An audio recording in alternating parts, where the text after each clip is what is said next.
Hi friends, welcome to our channel. நான் உங்கள் ஆர்த்தி. நம்ம இன்னைக்கு என்ன பார்க்க போறோம்னா சோயா வச்சு சூப்பரான சுவையான சோயா கிரேவி எப்படி பண்றதுன்னு தான் பார்க்க போறோம்.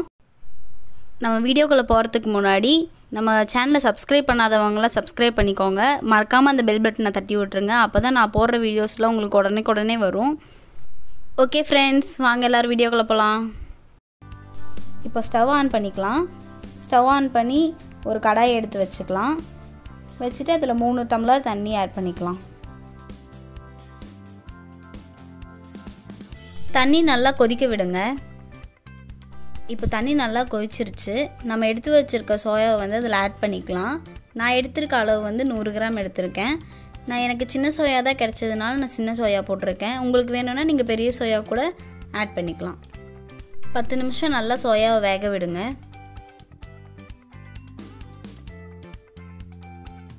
சோயா நல்லா வெந்த பின்னாடி அதை வந்து பச்சை தண்ணியில் ஒரு 3-4 தடவை கழுவிக்கலாம்.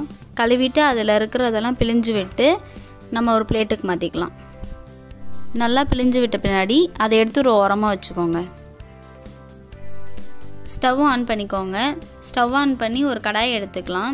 அந்த கடாயை வந்துட்டு நல்லா சூடாகட்டும். கடாய் நல்லா சூடாயிருச்சு. 2 டேபிள் ஸ்பூன் ஆயில் வந்து ஆட் பண்ணிக்கலாம்.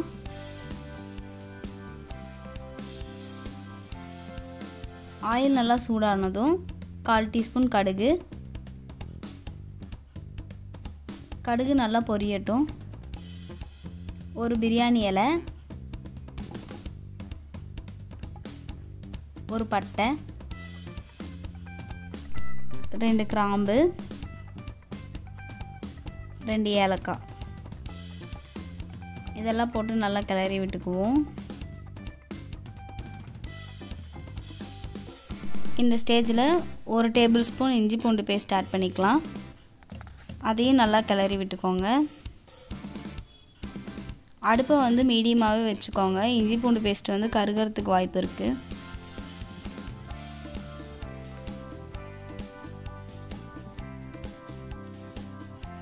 ஒரு கைப்பிடி கருவேப்பிலை எடுத்து அதில் ஆட் பண்ணிக்கலாம்.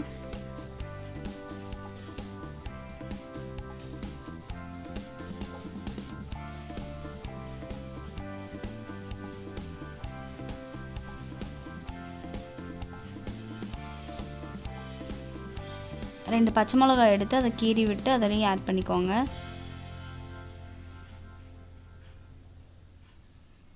நான் ஒரு பெரிய சைஸ் வெங்காயத்தை எடுத்து பொடி பொடியாக நறுக்கி வச்சுருக்கேன். அதையும் ஆட் பண்ணிக்கலாம்.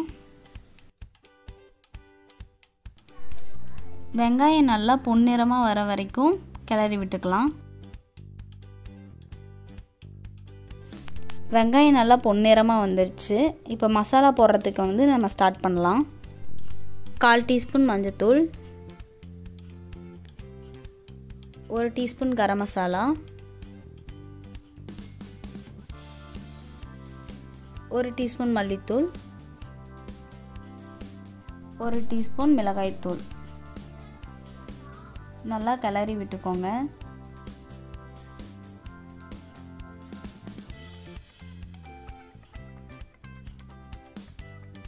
நல்லா கிளறி விட்டுட்டு இந்த ஸ்டேஜில் கொஞ்சமாக தண்ணி ஆட் பண்ணிக்கலாம். அப்போ தான் மசாலாஸ்லாம் கருகாமல் இருக்கும். மசாலா எல்லாம் கலந்து ஒரு கொதி வந்ததும் 2 பெரிய சைஸ் தக்காளி எடுத்து நல்லா பொடியாக அரிஞ்சு வச்சுக்கோங்க. இந்த ஸ்டேஜில் நம்ம தக்காளி ஆட் பண்ணிடலாம். நல்லா கலந்து விட்டுக்கோங்க.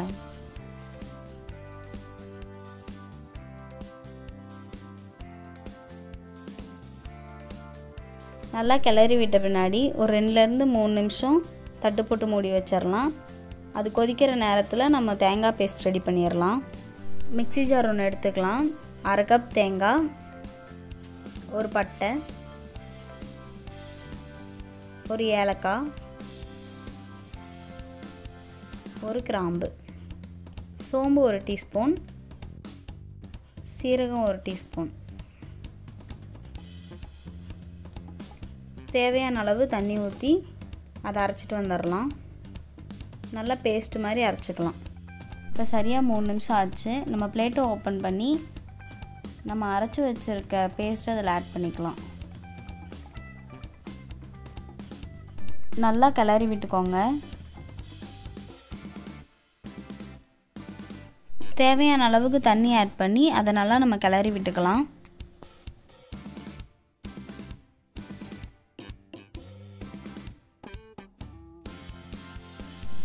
கிரேவி நல்லா ஒரு கொதி வந்ததும் தேவையான அளவுக்கு உப்பு சேர்த்துக்கலாம்.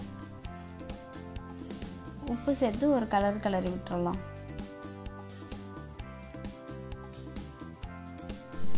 கிளறி விட்டு ஒரு 2 நிமிஷத்துக்கு மூடி வச்சுக்கோங்க. இப்போ 2 நிமிஷம் ஆச்சு. அதை ஓப்பன் பண்ணி ஒரு கிளறி விட்டுட்டு நம்ம ஏற்கனவே சுடு தண்ணியில் வேக வச்சுருந்த சோயா பீன்ஸ் எடுத்து அதில் ஆட் பண்ணிக்கலாம்.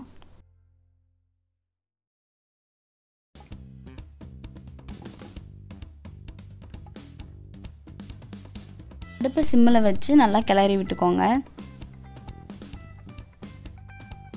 இப்போ நல்லா கிளறி விட்டாச்சு. மசாலாவோட பச்சை வாசனை போகிற வரைக்கும் ஒரு தட்டு போட்டு மூடி வச்சிடலாம்.